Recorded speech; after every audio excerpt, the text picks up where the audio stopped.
घोड़ात, चीता, सम्राट पृथ्वीराज चौहान के वंशज है। ये एक संकट में है, ये गंभीर संकट है। मुझे पहले जानकारी नहीं थी कि अचानक क्या हो गया। 6 तारीख को रैली निकली, मैं समझ नहीं पाया कि ये क्या है कि हमें मुसलमान बना दो, ये क्या हो रहा है, मैं समझ नहीं पाया। तो मैंने चीजों को समझा तो मुझे ये लगा कि ये केवल एफिडेविट पर मुसलमान शपथ पत्र देकर अल्पसंख्यक मुसलमान बनने की घटना नहीं है। जितने मेहरात, जितने घोड़ात, जितने चीता, जितने काठात यहां विराजमान है, वो सब मुसलमान बना दिए गए हैं कागजों में पूर्व में।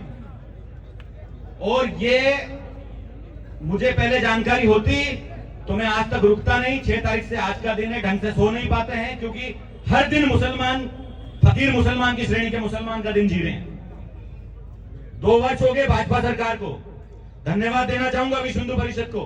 1.5 साल पहले आपने एक ज्ञापन दिया आशापुरा माता मंदिर में, उस पर संज्ञान नहीं लिया गया। मुझे जानकारी मिली जब 6 तारीख को यह घटना हुई कि आपने पूर्व में इसको ज्ञापन को दिया है।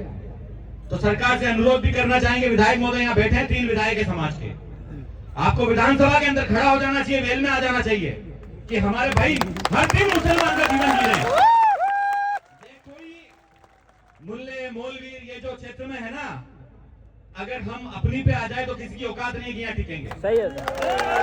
हिंदू लोग, हिंदू सनातनी सब्र वाले लोग हैं, सहिष्णु लोग हैं, चीजों को समझते हैं, व्यवहार रखते हैं कि चलो कोई बात नहीं, तुम जो मान रहे हो मान लो, हमें कोई आपत्ति नहीं, एक बार इतना विरोध नहीं करते हैं। लेकिन अब विरोध इसलिए हो गया और आपको झेलना पड़ेगा, आप उसको सहन नहीं कर पाओगे, क्योंकि आपने हिंदू समाज के सनातनी सम्राट पृथ्वीराज चौहान के वंश को मुस्लिम अल्पसंख्यक फकीरों की श्रेणी में डलवा दिया। ये हमारे लिए मरने जैसी बात है। और ये बात केवल आज ज्ञापन है ना, ये ज्ञापन केवल शुरुआत है। ये ज्ञापन देने से कुछ नहीं होगा जब तक भाजपा सरकार हमें हमारे उचित स्थान पर वापस नहीं भेज देती है, हिंदू श्रेणी में वापस नहीं डाल देती है, जब तक हमारे लिए रोज मरण का दिन है, रोज फकीर मुसलमान का जीवन जी रहे हैं। और ये गंभीर विषय है।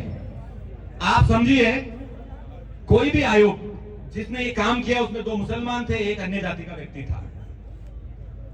मैं आपको विश्वास दिलाता हूं, जो चाहे वो IAS अधिकारी था, चाहे ये प्रोफेसर था जिसने ये कागज दिए, और चाहे इसके साथ जो इसकी कार्यकारिणी थी, सबको जेल भिजवा के रहूंगा।